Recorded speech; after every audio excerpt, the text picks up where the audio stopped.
Bonsoir à toutes et à tous, heureux de vous retrouver pour la tranche info en direct sur votre antenne Canal 10 Télévision avec au programme de cette soirée Info 10, le journal local et régional qui sera suivi du jeudi Anthropologie avec Nusere Kalala Omotunde. Ce sera après la coupure pub de 19, mais pour l'instant place au journal.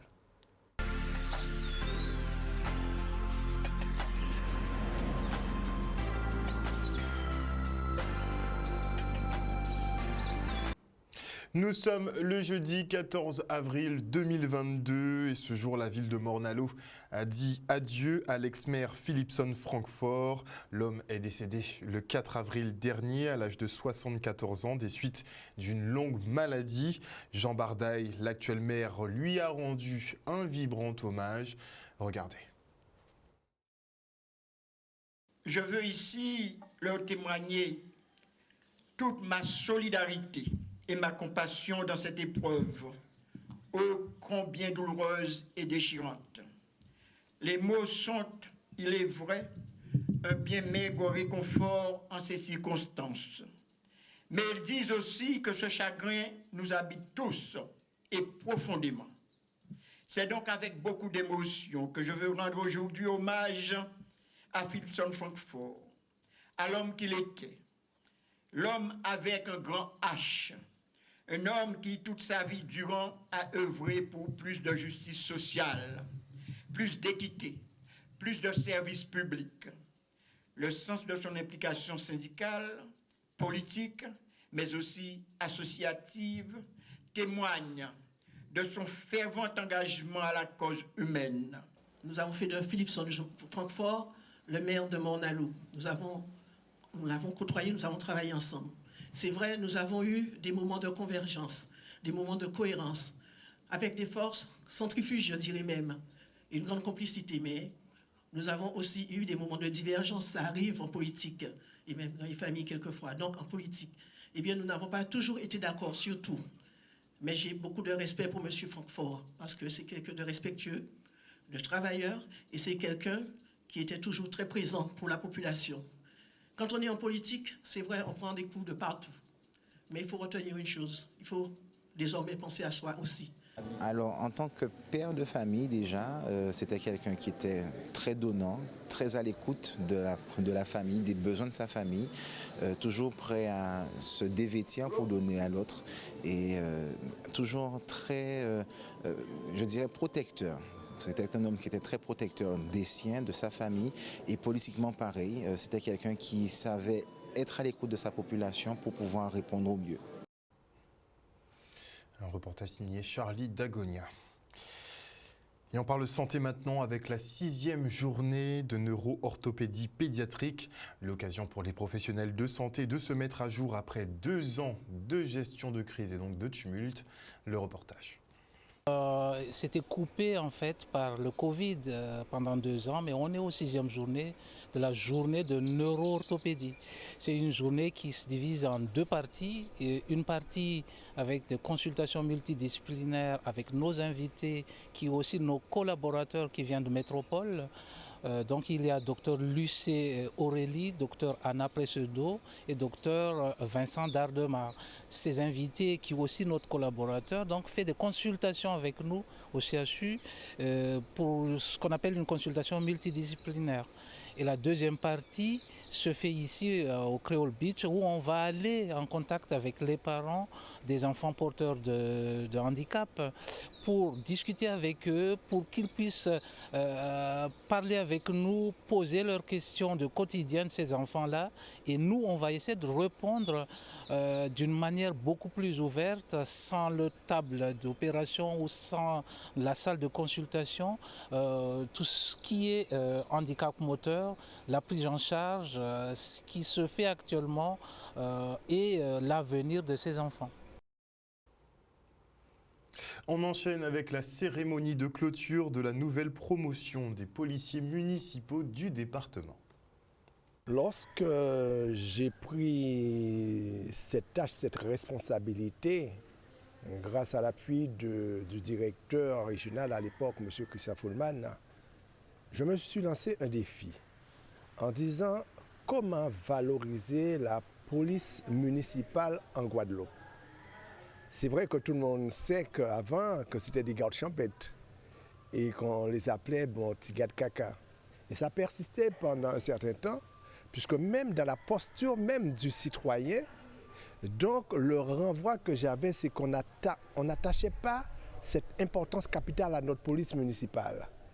Et je me suis dit non, il faudrait renverser à la donne et faire en sorte que les policiers municipaux de la Guadeloupe soient reconnus et soient valorisés. Je vois que toute cette promotion, je vois une belle jeunesse qui s'investit dans ces missions qui ne sont pas toujours évidentes, il faut le préciser. L'agent de police municipale, une police de proximité qui fait même l'essence même de cette police. Et c'est vraiment très, très encourageant de voir tous ces jeunes qui viennent et qui embrassent cette carrière. La fin de la formation permet, si j'allais dire, de leur délivrer l'autorisation d'exercer. C'est à partir de la fin de la formation qu'ils pourront être nommés et qu'ils seront pleinement des policiers municipaux. Là, ils le sont déjà, de par leur motivation, de par leur engagement. Mais j'allais dire administrativement, ils doivent terminer par cette cérémonie pour ensuite que l'on transfère les documents auprès de leur collectivité qui feront le nécessaire pour qu'ils soient pleinement et entièrement des policiers municipaux. Et c'est pour ça qu'effectivement, ils attendent ce moment que l'on vit aujourd'hui. Ça fait 3 ans que je m'occupe de cette filière et à chaque fois, la formation initiale se déroule en Guadeloupe, puisqu'apparemment le territoire de Guadeloupe recrute davantage d'agents de police municipale. Donc j'espère que la Martinique suivra cet exemple et que j'aurai la joie effectivement de mettre en place une formation initiale et d'accueillir à mon tour les agents de Guadeloupe. C'est une fierté pour moi parce que je me suis dit, et comme quand le directeur adjoint de la formation a pressenti à ce que je sache le parrain de cette formation, moi je me suis dit que voilà, j'ai accompli une mission. Mais je reste toujours à la disposition des collectivités et des policiers municipaux pour faire grandir encore cette police municipale. Et quand je suis en véhicule, je sillonne les routes de Guadeloupe et que je les vois dans l'exercice de leurs fonctions, je suis fier. Je dis voilà, nous avons préparer des hommes à la Guadeloupe et pour la Guadeloupe de demain. Un reportage signé Olivier Félix.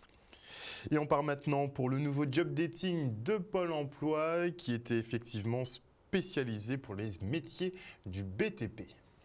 Nous avons consacré une semaine au BTP. Le BTP est un secteur porteur d'embauche actuellement sur la Guadeloupe. Donc nous préparons déjà nos demandeurs d'emploi pour que nous puissions être là aux attendus des entreprises, des besoins des entreprises. Le fait de faire ce job dating, que les demandeurs d'emploi viennent à nous, employeurs, et que nous venions à Pôle emploi les rencontrer, je pense que c'est une démarche qui est très intéressante et qui peut déboucher sur des emplois durables et durables, tout simplement. L'activité principale que vous avez, c'est vous êtes peintre? Je suis peintre en premier. Comme je suis à la recherche de travail, pour trouver un travail, il faut aller vers les patrons. Et comme Pôle emploi nous a permis de les rencontrer ici, alors c'est mieux de venir ici. C'est mieux puisqu'on est en contact réel avec l'employeur, on croise du monde, on peut discuter, on échange sur nos expériences. Envoyer un CV, c'est facile, mais c'est pas très aboutissant, je dirais. Il faut échanger aussi avec le patron, c'est pas que déposer un simple CV, c'est savoir se vendre surtout. C'est mieux parce qu'on voit le candidat, on sent sa motivation, on peut échanger, voir un peu ses différences, ce qu'il a fait, ses expériences passées et déterminer, voir si c'est quelqu'un qui peut rentrer, qui peut nous apporter quelque chose dans la société. Et si la ville de Sainte-Anne a pris un arrêté pour interdire le camping, eh bien la ville de Gosier, elle, fait l'inverse. La municipalité décide de faire confiance à ses administrés quant au respect des sites naturels et littoraux. Ils n'ont pas tort, ce sont des adultes après tout. Autant regarder si tout le monde arrive à s'harmoniser là-dessus et ils verront en fonction pour les autres vacances. Regardez. Nous décidons de réouvrir camping là pour la population du Gosier et de la Guadeloupe, puisque depuis combien d'années, plage Saint-Félix ou bien les plages du Gosier tenaient interdiction pour camper, et la municipalité a décidé, après période Covid là, très difficile, de décider de permettre la population de profiter des joies de la plage. C'est pour ça que je dis là, nous contents parce que nous positifs, nous espérons la population là que changer comportement parce qu'avant c'était très compliqué et depuis quelque temps nous avons quand même un effort. Alors nous voulons aujourd'hui là permettre à la population de respirer après période de la Covid là et nous avons pensé que ni civisme, que ni respect des uns et des autres et que ni aussi un respect de la nature et de l'environnement. En fait, c'était des nationalistes guadeloupéens qui avaient commencé ce travail-là dans toute la Guadeloupe. Et avec eux, on a commencé ce nettoyage de la plage. Et depuis des années 80, avec Mme Albéry Claude que je citerai, qui a été l'une qui nous a motivés à prendre conscience de ce truc-là. Et à partir de là, on s'est dit il faut que la plage soit une belle plage. Et ce que nous voulons, c'est la protection de l'environnement, parce que nous, à l'association, on s'occupe d'environnement, on est une association aussi qui s'occupe de l'environnement. Donc on souhaiterait que cette zone-là soit protégée et reste un lieu accueillant pour les visiteurs. Je dis bien qu'on n'est pas contre le camping, mais si elle est bien organisée, ça ne nous gêne pas. Nous demandons aux populations là d'être vigilants et d'être conscients que c'est un test, c'est un premier test nous avons fait l'année là ça. Et le test là, nous peut refaire l'année prochaine si nous avons une dégradation de l'environnement. Déjà des associations dans leur coin, la JSF et d'autres, ils ne sont pas contents parce que pendant l'année, c'est vrai, hein, ils ont protégé la plage là et nous pas non plus mettez-nous en difficulté. Il ne faut pas mettre nous en difficulté parce que nous voulons faire la population la plaisir, mais il faut la population là aussi comprendre que nous prenons des risques et qu'il faut y aller avec nous, sans nous. Justement, c'est la fin du camping. J'espère que j'ai écouté M. le maire hier sur Facebook. J'espère que tout ce qu'il a dit, il le fera. Les bennes seront à proximité des campeurs et la protection de la plage sera respectée. Pour les poubelles, nous ni la cale qui vient, nous mettons d'autres poubelles supplémentaires, nous mettons sanisette gratuite pour ces gens-là. Donc, sanisette, c'est des WC chimiques là, et donc c'est gratuit. Hein? Au lieu où il y a dans bois là, c'est gratuit pour les besoins. La mairie Gosier a souhaité tout le monde joyeux Pâques, a souhaité aussi les petits gens, que les parents qui mènent ces plages là, joyeuses vacances, joyeuses Pâques, et puis nous avons espéré que l'année prochaine, ça qui passé mieux et que tout le monde est content et que toutes les associations aussi qui portent nous force là. On constate qu'on arrive beaucoup à remettre en question nos traditions en tout cas. Et on se rend dans la cuisine de Nicole Tandon à Jarry qui nous donne ses astuces pour la préparation d'un bon matété. Le reportage. Commencer à faire un matété à crabe, il faut au préalable nettoyer les crabes, les assaisonner et ensuite garder le tout malin. Le tout malin, c'est la graisse qui est dans la tête du crabe qu'on garde pour donner du goût au crabe. Donc, en général, il faut faire égoutter ces crabes. Première étape, moi j'achète toujours mes crabes chez un fournisseur qui égoutte ces crabes. Ça veut dire qu'on laisse les crabes un moment, une semaine, 15 jours, on lui donne des herbes pour plus avoir pas d'intoxication. Donc parce que les crabes des fois mangent n'importe quoi, donc on préfère faire égoutter les crabes. Ensuite, on tue les crabes. Entre les deux yeux, il y a un espace où on met un couteau effilé et on tue les crabes. Après, on nettoie ces crabes, on brosse ces crabes et on fait l'assaisonnement et on met ces crabes au frais. Je fais ça un jour à l'avance. Et je regarde toujours le tout malin pour me permettre d'avoir un matété de bonne qualité. Et dans l'huile, au préalable, la cocotte est bien chauffée, je mets de l'huile chaude et je mets les crabes. Je fais roussir mes épices avec queue, lard, les crabes, je fais roussir tout. Je mets des tomates concassées dedans et ensuite j'oublie pas de mettre mon tout malin. Et après, quand j'ai mis mon tout malin, je fais revenir ensuite. Et après, je mets de l'eau. En tant que cuisinier, ça fait 19 ans que je suis dans le métier. À mon sens, un matété ou un dombré crabe ou un calalou sans tout malin, ça n'a pas le goût du crabe. Puis si on aime, moi je vais rajouter, comme je vous ai dit, persil, ail et tout ça. Je vais rajouter plus tard, je vais mettre un petit peu d'ail et puis voilà. Et ça cuit tranquillement, le riz est là, il cuit doucement et donc on a un matété. Mais la première étape qu'il faut penser, c'est bien assaisonner son crabe et surtout le tourmalet. Oui, parce que on a bien nettoyé les crabes, donc on a l'eau de l'assaisonnement. Et comme il y a le goût des crabes dans l'eau, ça donne encore plus de goût. Dans 1 minute, elle est cuite. Tu vois, le riz est presque cuit. On a un riz qui n'est pas trop sec, parce qu'on ne mange pas un matété à crabe sec. Il faut qu'il y ait un peu de jus dans le matété, mais sinon il est bon, hein, là. Avec la chiquette de morue, très bien. Angèle, c'est toute une histoire. C'est ma mère qui s'appelle Angèle, et avant qu'elle parte, malheureusement elle est partie, ma mère, j'ai voulu faire un restaurant à son nom. Donc, et je pense que les clients ressentent ça, ressentent que j'aime ce restaurant-là, j'aime les gens, et à travers ma maman, je fais des plats que j'ai regardé faire, parce que j'ai jamais cuisiné chez ma mère, mais je regardais faire et elle aimait beaucoup cuisiner, ma maman. Donc j'étais baignée dans les marchés, sous les marchés, j'étais baignée dans les bébélés, dans les soupes à Congo, dans les banquets qu'elle faisait. Donc ça a été normal pour moi. On est ravi de voir qu'elle souligne l'importance de la transmission. On a tendance beaucoup à l'oublier, n'est-ce pas? Et voilà, chers téléspectateurs, nous sommes arrivés au terme de ce journal. Merci pour votre fidélité à ce programme. N'oubliez pas que sur Canal 10 Télévision, vous faites l'information que nous diffusons. Je ne crois pas avoir vu de point Covid pour cette semaine, il me semble. Bon, on va vérifier quand même, on verra un petit peu plus tard, mais je ne crois pas que ce soit tombé, ni qu'il y en ait d'ailleurs.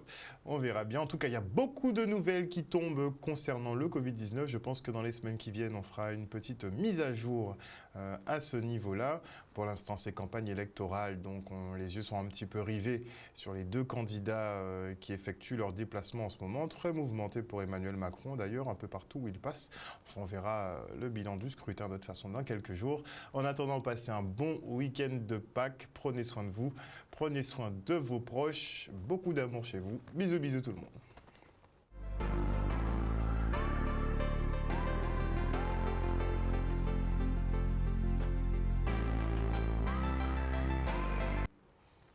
À venir dans la tranche info sur Canal 10 Télévision, le jeudi anthropologie avec notre expert des humanités classiques africaines, Nusere Kalala Omotunde. Ce sera après la coupure pub. Et avant cela, je n'ai pas ouvert mon Facebook malheureusement, mais je dis bonsoir à Kitoun Cyprien, au général Franck Abar, à Magui Delaney, à Grande Gueule, à Maryse Sextius, bonsoir à Patrice Mathurin Félicité, bonsoir à Nadir Jamela, à Moïse Caramel, bonsoir à tous les internautes qui nous suivent sur le Facebook, mais aussi vous qui nous suivez sur l'antenne de Canal 10 Télévision. On se retrouve tout à l'heure. On a un petit peu de temps, mais vous étiez pas chaud quand même pour le débat aujourd'hui. Là, c'est plutôt victoire de Macron égale retour du Covid. Bon, effectivement, il a parlé de la réintroduction du pass sanitaire à l'automne, éventuellement. Mais il faut effectivement que vous vous renseigniez, que vous vous intéressiez au projet de passeport numérique, enfin d'identité numérique mise à l'échelon de l'Union européenne. Ça va quand même faire partie des gros bouleversements des prochaines années. Cette identité numérique qui devrait regrouper toutes vos informations personnelles, la carte d'identité, du passeport, pass sanitaire, enfin ça devrait tout englober. Ils sont en train de travailler dessus. L'Europe aussi travaille beaucoup sur une base de données de biométrie, donc de reconnaissance faciale aussi. Donc on en parlera de toute façon avec nos jeunes du mardi.